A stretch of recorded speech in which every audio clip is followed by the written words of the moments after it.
মন কেঁপে যাও রে মন রে। আমার মায়ের পেটের ভিতরে আমার মাওলা ছাড়া কেউ আপন ছিল না।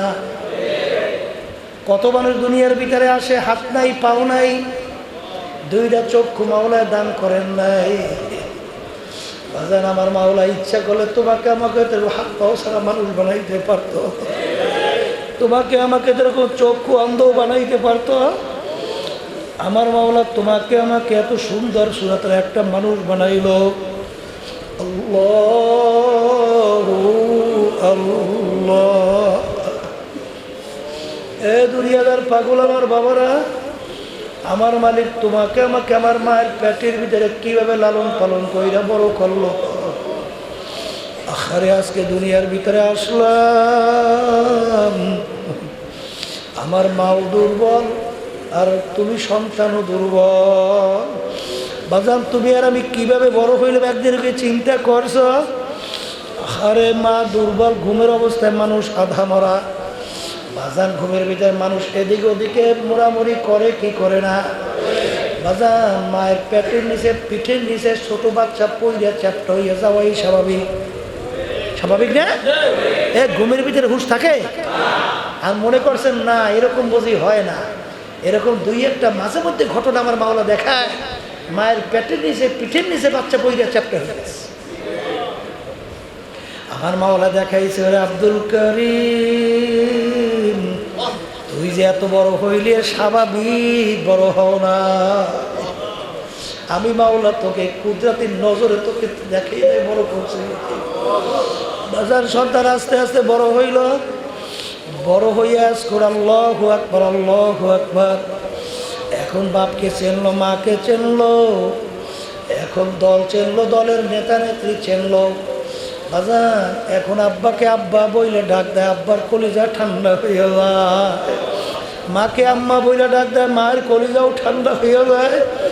বন্ধুকে বন্ধু বইলে ডাক দেয়, বন্ধুর কলিজাও ঠান্ডা হয়ে যায়। নেতাকে নেতা বইলে ডাক দেয়, নেতার কলিজাও ঠান্ডা। আমার মালিক ডাক দিয়ে বলে, রে মুখ খারাপ, আরে তোর মায়ের পেটের ভিতরে লালন পালন করলাম আমি, দুনিয়ার ভিতরে আসলে তোর মায়ের বুকের ভিতরে খাদ্য তৈরি করে দুধ দিলাম আমি। আরে তোকে এত সুন্দর ফি আহাজানি তাকওয়ে, এত সুন্দর সুরাতের মানুষ আমি তৈরি করলাম, আমি তোকে আজকে সব তোর কাছে আপন, আর আজকে পর হইয়া গেলাম আমি মাওলা। আজকে যদি তুই তোর মাকে ডাক দাও, তোর মা খুশি হইয়া যায়। তোর আব্বাকে তুই ডাক দাও, তোর আব্বাও খুশি হইয়া যায়। তোর বন্ধুকে বন্ধু কইয়া ডাক, তোর বন্ধুও খুশি হইয়া যায়।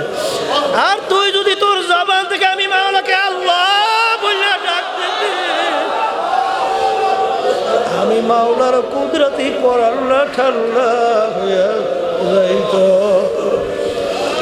দুনিয়াদার পাগল আমার বাবা, কার জন্য পাগল হইলা, কার প্রেমে পড়লা, কার পিছনে দৌড়াও? একটু মাঝে মধ্যে একটু চিন্তা করো, মোড়া খাওয়া করো। যেদিন তোমার আমার থেকে রুহুটা বের হবে, এখন তাকাইয়া দেখো, আরে সাদা তিনটা কাপড় দিয়া পেঁয়াজ দিয়া ফেলাইয়া রাখবে, মাথার ভিতরে মাজার ভিতরে পায়ের ভিতরে বান্ধিয়া ফেলাইয়া রাখবে। যাদেরকে আপন মনে করছো, যাদের জন্য জীবন ধ্বংস করছো, তারা পাশে বইয়া কাঁদে। সন্তানেরা কাছে থেকে যাইও না, তোমার বাবার মরালা শাখা পাহারা দিতে পারবো। মাগো কাছে থেকে যাইও না, বাবার মরলা শাখা পাহারা দিতে পারবো না। দুনিয়ার দিকে তাকাইয়া দেখো, সব তোমাকে আমাকে ফালাইয়া বাজারের গোড়া জঙ্গলের মধ্যে মাটির ভিতরে রাইখা যার যার ঘরে যাইয়া বাতি জ্বালা,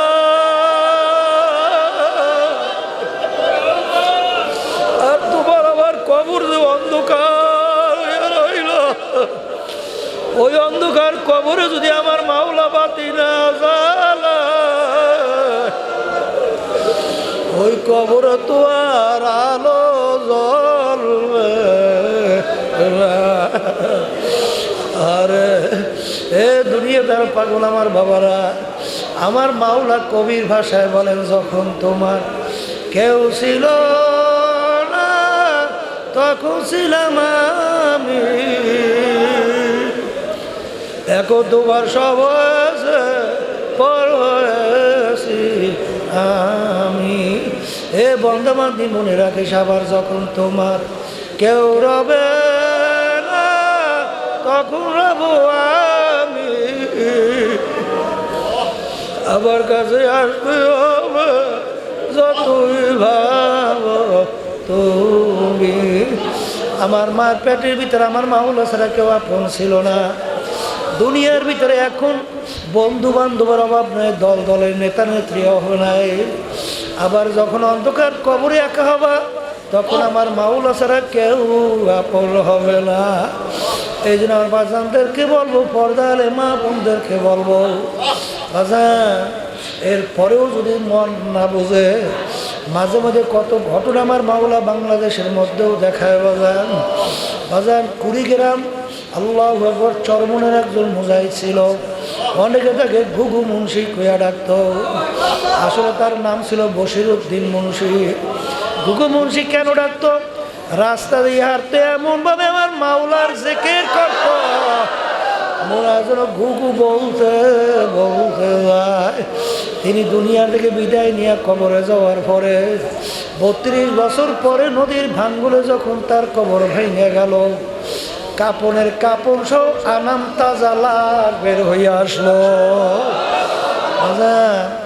একজন আমাকে বলতেছে, হুজুর মুখ থেকে কাপড় সরাইয়া দেখছি 32 বছর যে আগে দাড়ির ভিতরে মেহেন্দি লাগাইছে, এখনো দাড়ি লাল চক চক চক চক চক চক করতেছে। যত ঘটনা মাঝে মধ্যে আমার মাওলা কবরের কাপড়ের কাপড় সহ লাশ তাজা দেখায়। নেককার পরহেজগার আল্লাহওয়ালা ছাড়া দেখা যায় না। আবার কত কবরে আগুন দেখা যায়, সাপ দেখা যায়, কত কবরে নাফরমানের জিহ্বাটা টাইনা নাভিস্থল পর্যন্ত ঝুলাইয়া রাখছে। যত দুর্ঘটনা মাঝে মধ্যে দেখা যায়, বাজান বেনুমাজি হারামখোর সুদখোর ঘুষখোর ছাড়া কিন্তু দেখা যায় না। এই জন্য আর বাজানদেরকে বলবো, পর্দালে মা বোনদেরকে বলবো, বাজান দলাদলি ছাড়েন। বাজান তোমার কবরে তুমি যাবা, আমার কবরে আমি যাব। তোমার কবরের প্রশ্নের উত্তর তুমি দেবা, আমার কবরের প্রশ্নের উত্তর আমি দেব। কবরে কেউ তো জিজ্ঞাসা হবে না তুমি চরমনের লোক কিনা, অমুক জায়গার লোক কিনা। কবরে কিন্তু প্রশ্ন 3টা, মান রব্বুকা ওয়া মা দীনুকা। আল্লাহর রসুলকে দেখায় বলবেন, মান হাযার রাসূল, বলো ব্যক্তিকে। এখানে কিন্তু কোনো প্রশ্নের ভিতরে নাই তুমি অমুক দলের লোক কিনা, তুমি সুন্নি না ওয়াহাবি, তুমি চরমনাই না সারসিনা, তুমি জৈনপুর না আট্টসি, তুমি রাজার বাগনা দেওয়ান বাগনা, আর তুমি মাইজ বাগনা না কোন, এই কোন পরিচয় কিন্তু কবরে নাই রে বাজার। এ দুনিয়াদার পাগল আমার বাবারা, তোমার আমার শরীরে আঘাত করলে তোমার আমার শরীরে ব্যথা তুমি আর আমি পাবো। আমি দল দিয়া কি করব?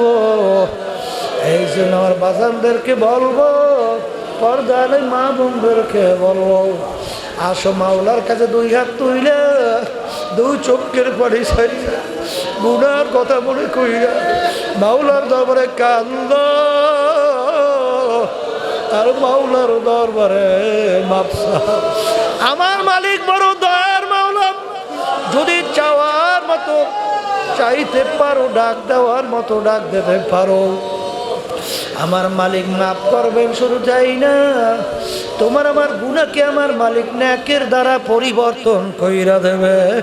আল্লাহুম্মা আমিন। এ ঘরের মেয়ে লোকেরা হাত উঠাও, গুনার কথা মনে করে 2 চোখের পানি ফালাও, মাওলার দরবারে কান্দ, আর মাওলার দরবারে মাপ চাও। কান্না না আসে মন কি বুঝবে? একদিন এই ঘরের দরজা দিয়ে নতুন বই উঠছে রে বাপ। কত মেয়ে লোকে শরবত খাওয়াইল, কত মেয়ে লোকে বাতাস করলো, আবার এমন একটা দিন আসবে এই ঘরের দরজা দিয়ে মরা লাশ হইয়া যাবে। কান্দে মামা করে, কান্দে মামা করে,